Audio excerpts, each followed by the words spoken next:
Prep Test 70, Game 1, question number 1.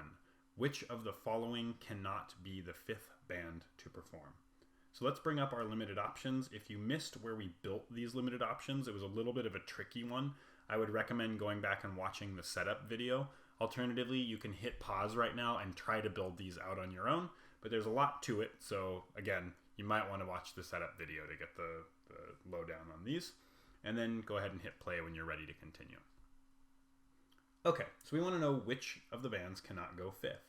Well, we can kind of take the easy way out to start with and look at our options here and see that Y and V can't go fifth in this option, and X has to go fifth in this option. So if we see Y or V in our list, we know we have the answer. And we do. V is right there.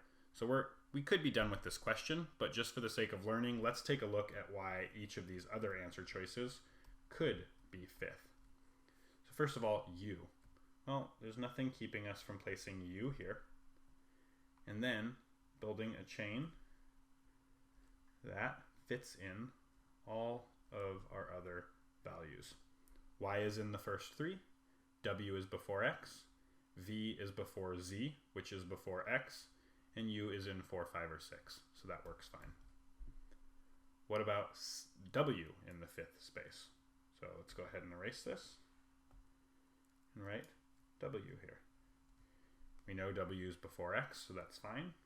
U has to go in the fourth spot, so we've covered that rule. We know that V, Z have to fall in that order, and Y can be in the first spot. No problem. Answer choice D has X in the fifth spot, and we already have X in the fifth spot, so we know that can work. And lastly, we just need to try Z.